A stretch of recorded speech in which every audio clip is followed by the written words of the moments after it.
என் முதல் வணக்கத்தை தெரிவித்துக் கொள்கிறேன். முதல் உரையாக இந்த மண்டல செயலாளர் நவநீதன் ஐயா அவர்களை அன்போடு அழைக்கிறேன். வணக்கம். இந்த மேற்கு மண்டல பாதுகாப்படை ஆசிரியர்கள் கலந்தாய்வு வந்திருக்க எல்லாத்துக்கும் வணக்கம். எப்பவுமே ஒரு கவலை இருக்கும். என்னன்னா, என்னை பொறுத்தவரைக்கும் என்னோட வியூவில் சொல்லிடுறேன். நான் அண்ணன் பக்கத்தில் எப்பவுமே போகணுன்னு விரும்பவே மாட்டேன். அவருடைய ப்ரைவசி முக்கியம் அப்படின்னு நினைப்பேன். அண்ணன் பக்கத்தில் போகணுன்னு விரும்பவே மாட்டேன். ஆனாலும் ஐயோ இவ்வளோ பேர் கூட்டம் சேர்ந்து நெருக்கிறாங்களே பயம் எப்பவுமே இருந்துகிட்டே இருக்கும். பாதுகாப்பு எண்ணம் இருந்துகிட்டே இருக்கும். இந்த பாதுகாப்பு படை பாசறை ஆரம்பிக்கப்பட்ட பிறகு அந்த இது வந்து கொஞ்சம் தணிஞ்சிருக்கு. அப்பா ஓகே அவங்க பார்த்துக்குவாங்க அப்படிங்கிற எண்ணம் வந்து எனக்குள்ள இருக்கு. ஒன்று ஆங்கிலத்தில் சொல்லுவாங்க personal space, intra personal space, social space, supra spatial space அப்படிங்கிற பதங்கள் சொல்லுவாங்க. என்னன்னா, நீங்கள் கணவன் மனைவியாகவே இருந்தால் கூட முகத்துக்கு முகம் இவ்வளோ க்ளோஸாவோ யாரோ பக்கத்தில் வந்து பேசினாலோ ஒரு உணர்வு இருக்கும். அது தள்ளி நின்று பேசு, இது என் உடம்பு தள்ளி நின்று பேசு அப்படிங்கிற ஸ்பேஷியல் டிஸ்டன்ஸ் வந்து மெயின்டைன் பண்ணணும். அது வந்து நானாக இருந்தாலும் என் மனைவி யாராக இருந்தாலுமே இவ்வளோ பக்கத்தில் வராத, தள்ளி நின்று பேசு. அந்த ஸ்பேஸ் வந்து மனிதன் ரொம்ப முக்கியம். எவ்வளோ க்ளோஸாக இருந்தாலுமே அது பக்கத்தில் வந்து நின்று இவ்வளோ முகத்துக்கு பக்கத்தில் வரக்கூடாது. ஒரு சின்ன குழந்தைய முகத்தில் இவ்வளோ முகத்துக்கு வந்தாலும் அது முகத்தை திருப்பம் தள்ளும். அந்த ஸ்பேஸ் எப்பவுமே ஒரு மனிதனுக்கு, தனி மனிதனுக்கு அந்த ஸ்பேஸ் எப்பவுமே முக்கியம். அண்ணன் ஒரு மிகப்பெரிய அரசியல் தலைவர். கிடைக்கிற ஒரே ஒரு வாய்ப்பை பயன்படுத்தி அண்ணனோட கட்டி பிடிச்சி போட்டோ எடுக்கணும் எல்லாம் விரும்புவாங்க. ஸோ அண்ணனோட பாதுகாப்பு உறுதிப்படுத்த வேண்டியது அவசியம். அண்ணனுடைய அந்த ஸ்பேஸை வந்து இது பண்ண வேண்டியது ரொம்ப முக்கியம். என்னன்னா, அண்ணன் நேற்று கூட்டத்தில் பேசும்போது கூட சொன்னார், ஒரு கூட்டத்துக்கு அண்ணன் வந்து ப்ரிப்பேர் ஆகி போகும்போது ஒரு உள்ள போகணும், அங்கே இருக்கிற 10,000 பேர் 20,000 பேர்த்த பேசணும், அது இல்லாமல் 1,00,000 பேர் யூடியூப்ல பார்த்துட்டு இருப்பான், அவ்வளோ பேர்த்தையும் இது பண்ணணும், முடக்க வர அரசியல் கட்சிகளை வந்து நம்ம பேச்சால வந்து தகர்க்கணும், பேசி வளர்ந்த கட்சி.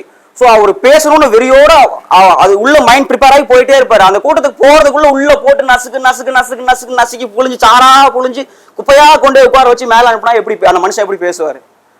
அந்த இதெல்லாம் வந்து நம்ம உணர்ந்து தள்ளி நிற்கணும். நம்ம உணராத போதே போய் நெருங்கி போய் பேசும்போது நீங்க தான் அவங்கள வந்து ஒதுக்கி விட்டு அண்ணனுக்கான பாதுகாப்பை உறுதிப்படுத்துறதுக்காக உங்களோட பணி வந்து அந்த பணி சிறப்பான பணி.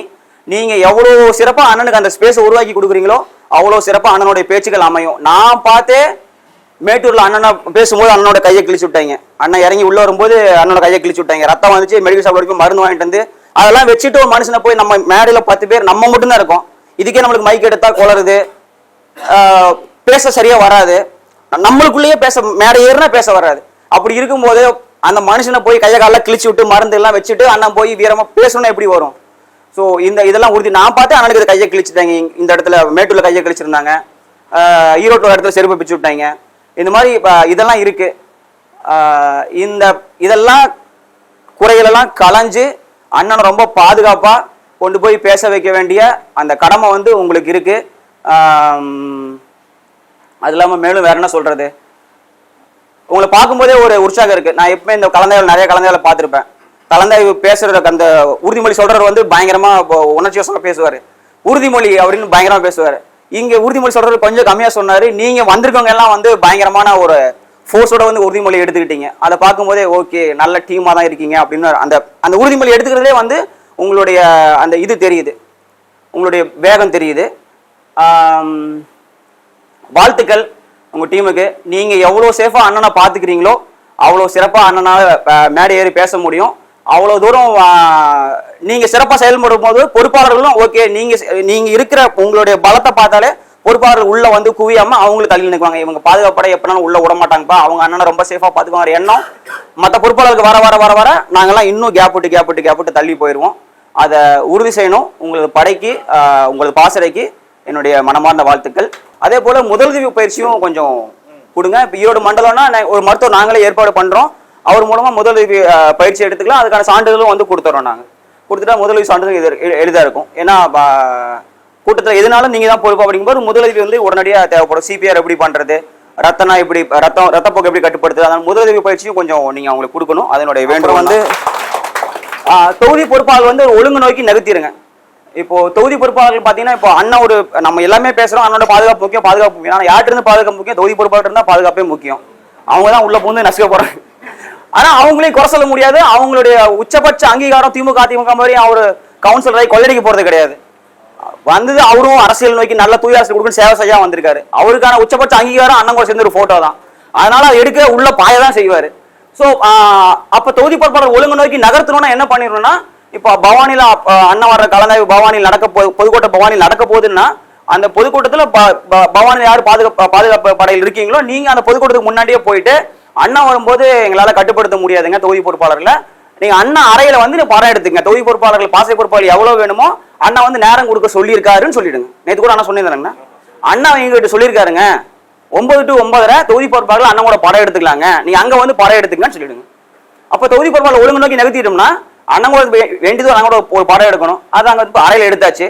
அப்ப தொகுதி பொறுப்பாளர் கூட சேர்ந்து ஒத்துழைச்சு கம்மன் வந்து நினைக்குவாங்க. அப்படி இல்லைன்னா அந்த படத்தை எடுக்கலன்னா அவங்க உள்ள பூந்து பாஞ்சு பாட தான் முயற்சி பண்ணுவாங்க. ஸோ அதனால தொகுதி பொறுப்பாளர் ஒரு ஒழுங்கு நோக்கி நகர்த்திடுங்க. அப்புறம் தொகுதி பொறுப்பாளர் வேற என்ன விரும்புவாங்கன்னா, கூட்டம் நடக்குதுன்னா 200 அடிக்கு நடுவுல வழி போட்டு அண்ணனை 2 பக்கம் மக்களை நெருக்கமா பார்க்க விட்டுக்கிட்டே வந்தா சிறப்பாக அண்ணனை பக்கத்துல பார்த்தா ஓட்டு போட்டுருவான்னு நாங்க நினைப்போம். ஆனா அண்ணன் பாதுகாப்பு முக்கியம்னா நீங்க மேடைக்கு பக்கத்துல எவ்வளவு தூரம் கொண்டு வர முடியுமோ அதை கொண்டு வரணும். அப்ப நீங்க முன்னாடியே மேடைக்கு வந்து நீங்க இதுதான் பண்ண முடியுங்கிறத வந்து தெளிவா தொகுதி பொறுப்பாளர் சொல்லிடுங்க. இது ஒண்ணு. அப்புறம் இப்ப ஈரோடு கிழக்குல 2 பாதுகாப்பு படையில் 2 பேர் இருக்கீங்க அப்படின்னா சொன்ன மாதிரி உடற்பயிற்சி முக்கியம். நீங்க உடற்பயிற்சி போகும்போது தொகுதி குழுக்கள் செய்தி போடுங்க, பாதுகாப்பு படை பாசறை சார்பாக தினமும் உடற்பயிற்சி நடைபெறுது, தினமும் காலையில் 6 மணிக்கு இந்த இடத்துக்கு கூடிருங்க, நம்ம நடைபயிற்சி பண்ணுவோம், பண்ணி முடிச்சு உங்களுக்கான உடற்பயிற்சி நாங்கள் சொல்லித்தரோம் அப்படின்னு நீங்க குழுக்களை பரப்பி நீங்க தினமும் அந்த உடற்பயிற்சிக்கான செய்திகளை போடும்போது ஆர்வம் உள்ள தம்பிகள் உடனடியாக உங்களோட சேர்ந்து உடற்பயிற்சி செய்ய வருவாங்க, தொகுதி பொறுப்பாளர் உடற்பயிற்சி செய்ய வருவாங்க. அது ஒரு சிறப்பான திட்டமா இருக்கும். அவ்வளவுதான். நன்றி.